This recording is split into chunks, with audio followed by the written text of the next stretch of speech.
I'm excited to do this with you guys. This is a continuation from a class we started a year ago this time. We're going through the Gospels in chronological order. And in the handouts that I handed to you today, you'll see on the cover, there's what you see on the screen, a QR code. All the classes from last year have been recorded. There are 28 weeks. If you flip over that handout, you'll see there is a chart. That chart's going to look something like this, which is very tiny on the eyes. But you'll notice in the column to your left, numbers and then shaded. That's every area of the gospel that had been covering that week 1, 2, 3, and so forth up until week 28.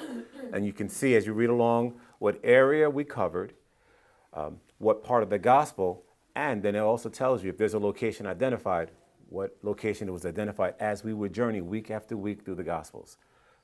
What's great about this class is you're finally going to read through Jesus' life as though you were journeying with him as one of his disciples, witnessing everything.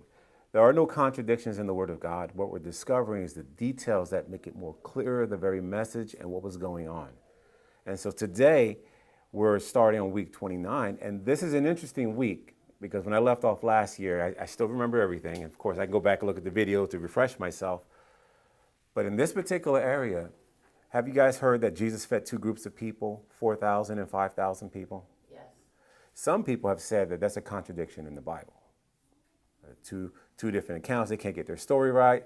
That's the uneducated, that's the person who doesn't know the Word of God. What you'll find out through this study, you can go back and review the 5,000, you'll find out it happened in Bethsaida. And Bethsaida was a Jewish crowd that was following after Jesus. He fed the 5,000 Jewish people. Now, after that 5,000, he wanted to spend private time with his disciples and teach them more exclusively because at this point, it's 2 years in his ministry. Remember, it's 3.5 years. He's got 1.5 years left on the time clock, so to speak. He couldn't get any private time with them. So after he fed the 5,000, he dismissed the 12, told them to split, get on the boat, I'll meet you on the other side. And surely they end up in a storm. He comes walking on the water. Remember that? When he comes walking on the water, that was the moment that they believed in Jesus Christ as Lord and Savior. On there's a confession that they, at that moment, believed he was the Lord. Other than that, they just knew he was maybe someone special from God, a prophet from God. They finally were convicted. At this point, he ends up on the other side. The Jewish leaders reject him. This is all John 6 stuff. You can catch up with some of this stuff on the outline or the videos. And I'm giving you kind of a backdrop so when we begin today, you don't feel lost at where we are in the story or in his journey of his life. He finally gets rejected by the leadership. The only one who doesn't reject Jesus is his 12. And why was that? Because they were already convicted because of what happened on the boat. They could have walked away like the rest. This is when he said, you could eat of my bread, and everyone thought he was talking about cannibalism. Does that ring a bell, that portion of the gospel? Yeah. This is John 6. So what ends up happening, eventually they reject him. He leaves with the 12, and he leaves to go to Tyre and Sidon, which is where the woman who has a daughter who is demon-possessed begs Jesus to heal her daughter. Do you recall that situation? He's now in Gentile territory. So for reference sake, this is that map. Jesus leaves from here. Bethsaida, that area, is where he fed the 5,000. Can you see that area at the top, like 1 o'clock? Yeah. All right. Now he journeys all the way up to here, near the water, near the Mediterranean Sea, and that's where the woman who comes begging that her daughter be healed comes. He's in Gentile territory. Look at the red line to Tyre. He goes to Sidon. We don't know what happens in Sidon. Then he journeys all the way around. He comes back to the Decapolis. All that area is Gentile area. This entire ministry, he's spending time alone with the 12. He's performing miracles, but that wasn't his objective. He wanted to finally spend time alone. This took weeks, if not months, of his time to do this with them. The journey was anywhere between 120 to 160 miles on foot. But this isn't plain. This is mountainous terrains as well. So he did all this journey during that time. And by the time he gets to the Decapolis, I'm going to give you some stuff to put it all together because we're going to visit it later. Do you remember when Jesus healed a demon-possessed man who was possessed by legion? He told the legion, or he told that demon-possessed person who had been, the demon had been cast out, he wanted to follow Jesus. Remember that? I want to come follow you. What did Jesus say to him? Go what? There it is. Thank you. Go and tell what God has done. He was the first to evangelize, if you read the context, in the Decapolis. But the people at the moment said, get out of here. Remember? Flee, because of what he did with the pigs, and they were scared. Remember that? But everyone knew of this demonic person, that chains couldn't hold him. They kept him in this cave. But now this man has testified. Jesus is coming back to the territory. Someone's already spread the word. And besides that, there were people from the Decapolis who came to see Jesus perform miracles early in his ministry. So you had two groups of people telling people about who Jesus is. Now he's in their territory, and crowds of people are following him. Does that make sense? So this is the backdrop where we're at. When we left off, he healed a woman's daughter, said she had mega faith, like mega millions, mega faith, that type of faith. She is healed, the daughter. He continues along. So this journey is where we're coming back. Now he arrives at the Decapolis. Okay, makes sense so far? He's in Gentile territory. And people are going to start bringing all kinds of people to him. Well, I have a gospel account in chronological order, harmonized. So we're just following it along. And it's a tool. Anytime I touch a word, it's got the Strong's Concordance right there. So there's any questions about what words mean, I have it right on the screen. It's so great for the class purposes. We're able to dive in and try to answer some of these questions. So this is Jesus returning to the Sea of Galilee. This is the backdrop that I was explaining. And so I want to make sure that you are aware of what's happening. Then he returned from the region of Tyre. Remember Tyre? He was here. Mark says it in verse 31 that I just read. He returned from the region of Tyre, and he went through Sidon. So he went north. And then he went to the Sea of Galilee by the region of the Decapolis. So that line that I showed you was his route. That's why I know measuring, it was between 120 to 160 miles. Let's continue over with Matthew. And great crowds came to him. Where? Gentile territory. This wasn't Jewish land. Bringing with them the lame. Who were lame people? Think of who are lame. Bringing with them the blind, the crippled, the mute, and many others. You see these different groups of people? They're aware of what Jesus is able to do. And putting them at his feet, he healed them. So the crowds wondered when they saw the mute speak and the crippled healthy and the lame walking and the blind seeing. And notice this, and they glorified who? God. Why would Jews say that about their own God? They wouldn't. They would say they would glorify God because it's their God. When you say God of Israel, it's because they have their own gods. Gentile territory. I'm showing you, I'm not making this up. The area, location, Gentiles were bringing people to Jesus. This allows us to see that Jesus' ministry, when he first got here, we know was first for the Jews because they were the people that the Lord would bring in the message of salvation. But from there, the message, the Great Commission, will be for all the world. And now while in this walking seminar, if I can say that word, with his 12, he is teaching them the word, and they're seeing him do kind of a mini Great Commission. But he's teaching them. Okay? They saw what real faith is like, so they can respond to it because they were rejecting her. Oh, send her away, send her away. Remember that? Right.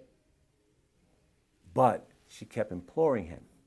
And Jesus said, this is great faith. He never said that of a Jew. They witnessed this from a Gentile. Just food for thought to consider so that when they're now handed off the ball and say, okay, go, the Great Commission, we understand that from Matthew 28.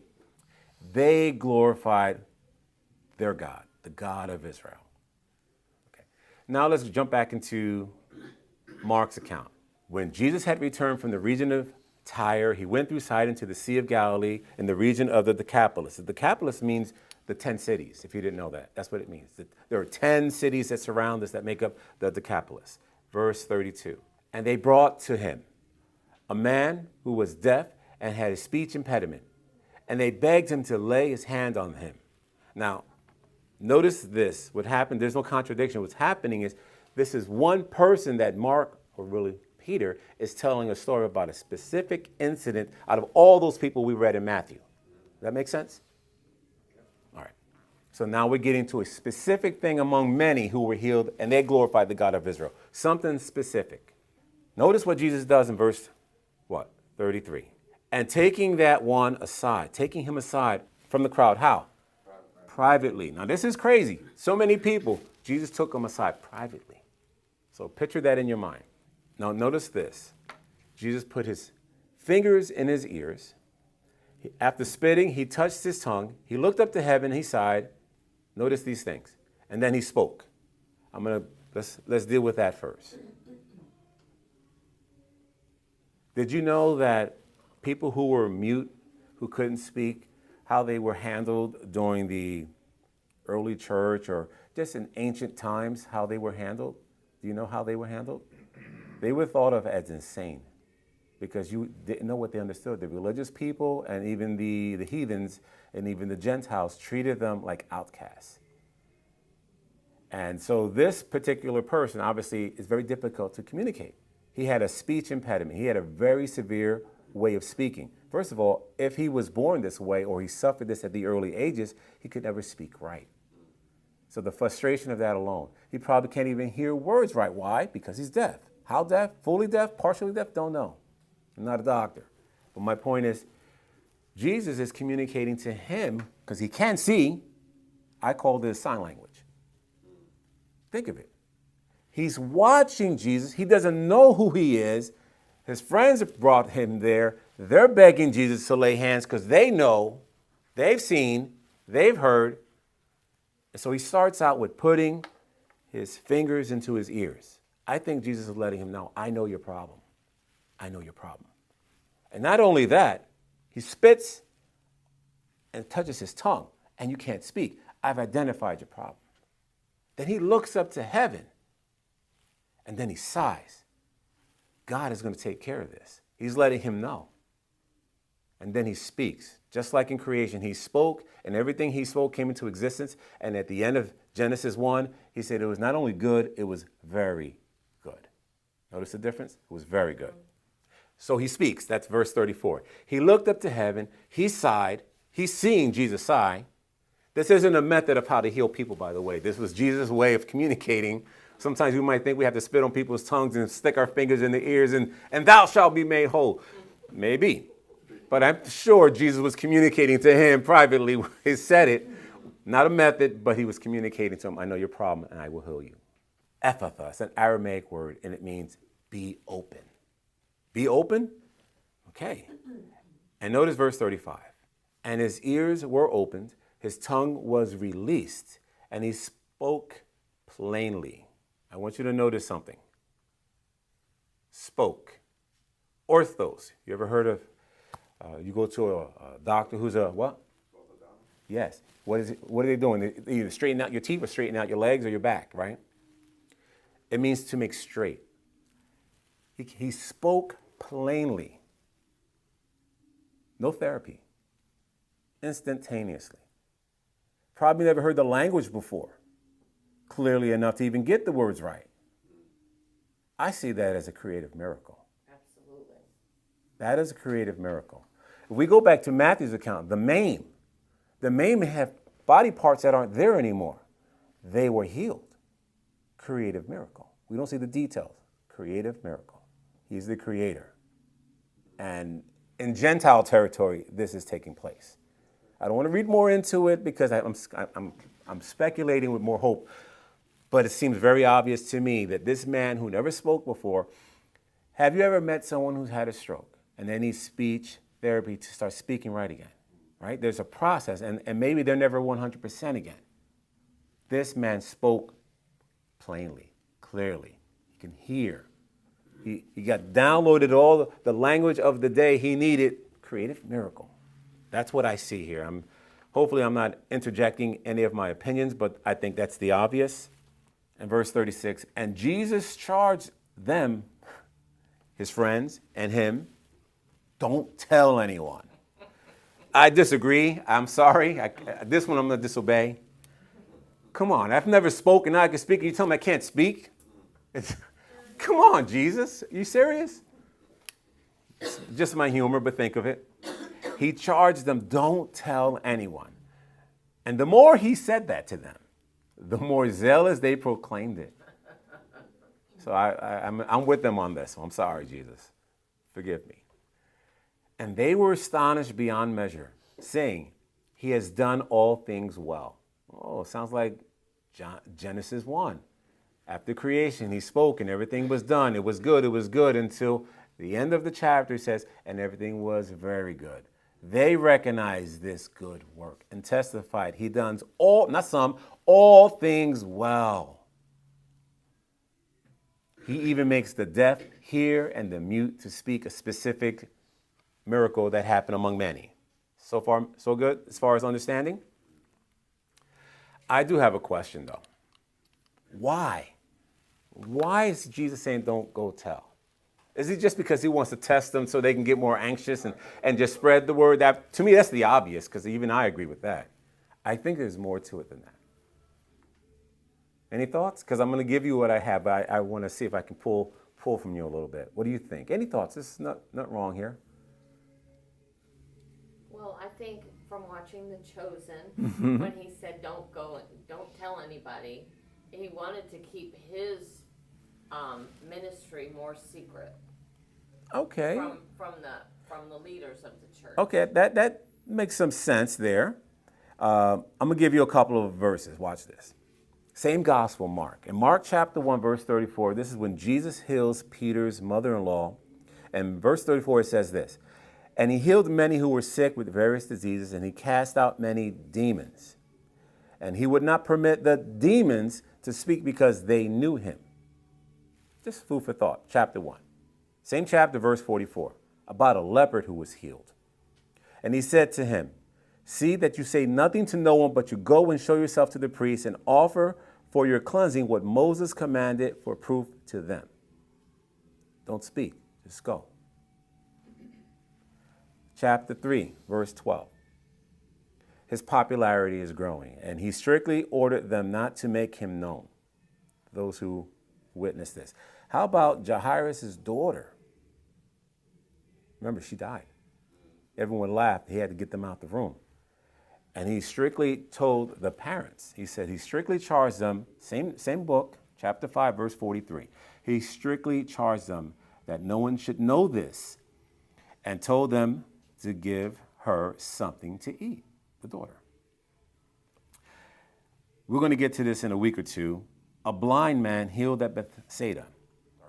And he sent him to his home and said, do not even enter the village. So in this particular chapter, the details is that the people in Bethsaida were the people who rejected him earlier, before he even did this ministry. And so now he's back on the scene in Bethsaida, and this particular person needs to get healed. He pulls him aside privately out of the village, and he heals him. And then he tells him, don't go back in there. So I'm just giving you some insight. But then there's one particular incident where it's the opposite. We just discussed it earlier. Same book, Mark 5, verses 19 and 20, the demoniac who was healed. He tells him, go tell everyone everywhere. Why the difference? Well, we know he got there, and everyone knew because of this, and those who had visited from the Decapolis early in his ministry were able to be prepared for Jesus when he came through. It's not like everyone knew his schedule, but he showed up and Jesus is coming. And they brought so many people, as we read in Matthew. Why the difference? I'll give you something to consider. Luke. We haven't gotten to it yet. They're going to end up at Caesarea. And Peter recognizes Jesus as being the Son of God, the Messiah. Remember that confession? This is Luke, verse 9, 18 and 22. It says, now it happened, as he was praying alone, the disciples were with him, and he asked them, who do the crowds say that I am? Key question. The crowds. Some answered John the Baptist, others Elijah's, and others some prophet of old who has risen. And he said to them, his 12, but who do you, that's personal, direct, who do you say that I am? Peter answered, the Christ of God, the Messiah, the anointed one, the one we've been waiting for. Then in verse 21, the next verse, right after that, Jesus strictly charged them and commanded them to tell no one. Again, another tell no one. Saying, the Son of Man, here's your answer, guys. This is why I read this. The Son of Man must suffer many things and be rejected by the elders and chief priests, and be killed, and on the third day rise. Why? I gave you a lot of information. Luke was the answer. What was missing in the other stories that Jesus just revealed to Peter and to the 12? That he was going to be crucified. Yes. Yes. So the message was incomplete because Jesus had to go to the cross. If we only preach Jesus as the miracle healer who does all these things, that's great. He didn't come here for that. That showed his compassion. That showed that he cared. He manifested his compassion toward many people who came to him with needs, with their needs and their prayers, you could say, in his presence. So the message was incomplete. Going to the cross afterward, then he told the 12, go into all the world. No more be quiet. Notice the difference? The message has to be complete. And that's why when I looked at this area, I realized there was something that I was missing for many years. And for many years, what it was the obvious. Not that he was hiding his ministry. It looks that way from the outside looking in. I agree 100%, because that's what I thought for 30 years. So I'm not going to sit here and say, no, I never thought that. Absolutely did. But I think it was bigger than that. I think a part of that, so it's not saying it's not a part of it, is that the message was incomplete. The complete message of the death and burial and resurrection of Jesus Christ, because even Paul said, without the resurrection, we're a bunch of fools to be pitied because we're still in our sins. Yes, Jesus came to meet our physical needs, but our spiritual need was more important. We were all sons and daughters of Adam. And unless we can be brought into that family and adopted by Christ through his work, the message is incomplete. If you get your healing and you go back and you lose, in other words, you end up going to the lake of fire because you didn't receive Christ, what have you gained? It's almost like, what if you gain the whole world but you lose your soul, what have you gained? To me, we sometimes think of you gain the whole world as possessions. How about if we throw in health and everything, money and monetary and all, great. But if you don't receive Christ, that is paramount, the most important thing. So the message is incomplete apart from that. Those are the benefits. We need to come to the benefactor to receive the most important thing, salvation. And in light of that, all those other things, it's like, how did Jesus say it in the Sermon on the Mount? Seek first the kingdom of God and his righteousness. So seek the one who can give the gift of righteousness, and everything else, those are the added things he shall give you. Okay? And so I saw this and I said, I want to make sure that I share what I'm seeing, because I believe him saying, don't go, there's a reason. That bigger than hiding is the message wasn't fulfilled. We're going to go one more section. The feeding of the 4,000. So we're going to start off with reading Mark first, and then we'll jump back into Matthew. We're going to read the first few verses of Mark. Now, in those days, when again a great crowd had gathered, and they had nothing to eat, he called his disciples to him, and he said to them, I have compassion on the crowd, because they have been with me now, how long? 3 days, and have had nothing to eat. Imagine not eating for 3 days, how you would feel. But they kept pursuing after Jesus. Now the people, 5,000, they were with Jesus for the same day. And Jesus didn't want to send them away weak the same day. This is 3 days of not eating. How would you feel? And Jesus said, I have compassion on them. He's realizing they're pursuing him for 3 days without eating. And who was the one who started this conversation, the disciples or Jesus? Yes. And the 5,000, it was the 12 who said, send them away. They brought it up because we don't have food here. This time Jesus starts the conversation. And it's funny. They forgot what Jesus was able to do. We'll continue to read the story. Verse 3. And if I send them away hungry to their homes, they will faint on the way. Obviously, 3 days without eating. They don't have any more strength. And some of them have come from very far away places, right?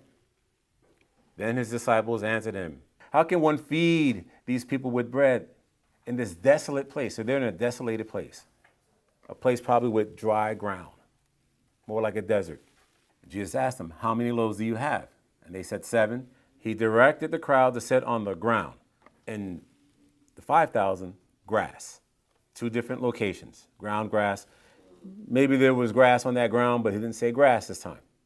Same book has the same story, Mark, of the 5,000, grass. Could be that if you ever lived in California, the way the heat is up there, the grass can sprout, say in April, 3 months later, it's going to be just ground. It's not going to be because it's just the way the environment is. It's probably the same thing here, or it truly was a desert type place that they pursued following Jesus through. And he took the 7 loaves, and giving thanks, he broke them, and he gave them to the disciples before the people, and they sat down before the crowd. They had a few small fish, and he blessed them, and he said that these should be set before them, and they all ate until they were satisfied. And he took up the broken pieces into 7 baskets full.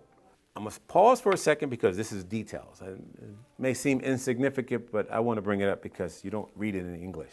That word basket and the basket that was mentioned in the feeding of the 5,000, 2 types of basket. This one's the size of a laundry basket that can fit a man in. That's huge. 7 of those. The one in the feeding of the 5,000 is like a small lunchable basket you can put on your belt so you can eat maybe 1 or 2 meals, and that's about it. Different size and quantity. Also the 12. The 12 baskets in the first story. Yes, the number was different. Absolutely correct. Thank you for bringing that up. So the 12 disciples, they had lunch to take home with them. Thank you for bringing that up and reminding me. The 7 big baskets you could put men in had enough food, so when these people left, they had food to travel with along the way. Details. No contradiction, details. Talk about faint on the way, he said, and I'll send them provisions along the way, besides feed them here. And there were about 4,000 people, and he sent them away, and immediately he got into the boat with his disciples, and they went to the district of Dalmanutha. But I wanted to point out those significance. Matthew says, then Jesus called his disciples. See, same thing. He started the conversation about feeding them. And he said, I have compassion on the crowd because they have been with me now 3 days and have had nothing to eat. Imagine a 3-day fast. A real fast, not a partial fast that you get to drink. No, a full fast, 3 days. That's almost starvation. Yes. And to me, I humorously said this while teaching last month, Jesus broke their fast. He did. He fed them. That's enough, guys. But they pursued him that much, they were willing to starve to be with him. That to me says a lot of pursuing after Jesus. Maybe it wasn't because they didn't know the full message. We know they didn't. But they pursued after him because of their needs. It reminds me of what Jesus says, when you pray, seek, knock, ask.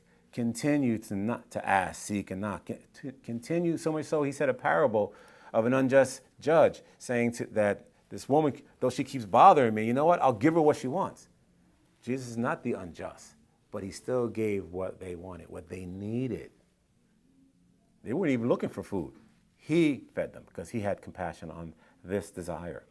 I have compassion on the crowd because they have been with me now 3 days and have had nothing to eat. And I am unwilling to send them away hungry, lest they should faint on the way. So Jesus knew that if he did, they were going to fall out. I'm unwilling. So he took accountability over them pursuing him and said, I'm going to make sure I provide for them. Again, gracious creator, gracious provider. And of course, the conversation with the disciples. And the disciples said to him, where are we going to get bread enough in this desolate place to feed the crowd? Again, short memory spans. If God has done something for you once before in the past, why in the present are you forgetting that he's so faithful? That's right. And that's what happened there. And we all can be subjected to that. A new test comes along the way. Guys ask me, how was my holidays? I got tested too. But I'm realizing, you know what? No matter the outcome, God is with me and I am okay. I woke up to New Year's Eve to a hot water heater that broke and water flooding out my garage. And I had to go to work, so I had to take off. And I couldn't figure out how to turn off the water source at the hot water source. But I turned off the house water. So for a whole 24 hours, we had no water. What a pain that was. And now while I'm driving to go do a few errands, my car breaks down, same day. Oh, yeah. Yeah. So now my car is in the shop. So, yeah, I woke up to a test. But I realized, you know what? God is faithful. No matter what circumstances, this too shall pass. I'll trust him along my journey of faith. That's okay. And if that means the car gets fixed or replaced, then so be it. Whatever. Next vehicle or next time I drive the car. My point is, Jesus recognized their need, and he was unwilling to send them away, knowing something could happen to them. And he said it. We have 2 witness accounts, Matthew and Peter's account, which is Mark. I'm not going to do that to them. they're not my followers, but I'm a shepherd. And what does a shepherd do with his sheep? He provides for them. And in this case, he wanted to provide food so they wouldn't faint. And he sent them away with 7 huge baskets so they had food even on the journey way back home. This just speaks to me of a gracious God that cares, who truly does care. And we're seeing Christ manifest God's love in the natural. Verse 34, and Jesus said to them, how many loaves do we have? They said 7 and a few small fish. He directed the crowd to sit on the ground. He took the 7 loaves and the fish, and having given thanks, he broke them. He gave them to the disciples, and the disciples gave them to the crowd, and they all ate, and they were satisfied. 3 days of not eating, I'm pretty sure you got a big appetite.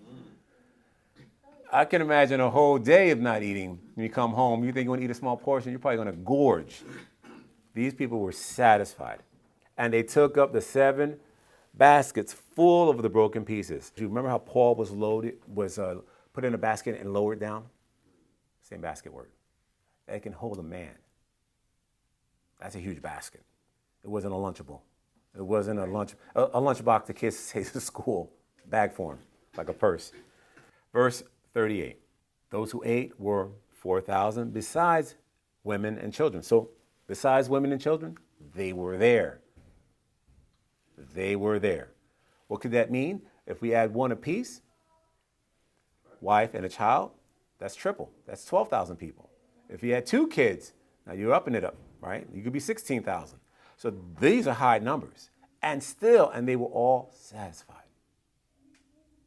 Sometimes we don't realize how spectacular that miracle was. And then here, something I thought last night. When Jesus left Galilee and went to this territory of Sidon and Tyre, and he spent some months with his disciples privately teaching them, and then we're reading about this account, his ministry to that area ended with a meal.